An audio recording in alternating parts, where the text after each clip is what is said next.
Nepali women's टिमबाट धेरै पहिला पनि आशा थिएन र अहिले पनि म गरिरहेको छैन। तर जुन तरिकाको आज हार मिलेको छ, त्यो चाहिँ अलिकति पस्ने लायक छैन। आजको म्याचको कुरा गर्ने भनेपछि आज युएसएले 20 ओभरमा 6 विकेटको नुकसानमा 123 रन बनायो र हाम्रो नेपाली टिमले चाहिँ 20 ओभरमा 9 विकेट गुमाएर 79 मात्रै बनाउन सके। नेपाली वुमेन्स टिमको टप ब्याटर भनेको आजको म्याचमा चाहिँ बिन्दु रावल, उहाँले चाहिँ 45 बलमा 27 रन बनाएकी छन्। अब यो पर्फर्मेन्सको बारेमा म के भनौँ, अहिले त अब कोच पनि इन्टरनेसनल कोच आइसकेको छ। थाइल्यान्डको टिमलाई कोच गरेको कोचले कोच गरिरहेको छ।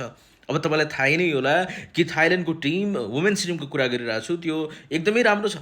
गजबको विगतमा खेलेको छ, नेपालमा आएर हरेक म्याच नेपाललाई हराएको छ। अब यस्तो कोच आएपछि पनि तपाईँको पर्फर्मेन्स त्यस्तै नै आउँछ भनेपछि अब दोष कसलाई दिने, कसलाई दोष दिने गाइज, होइन? अब म धेरै कुरा गर्दैन गाइज, आई एम साइलेन्ट।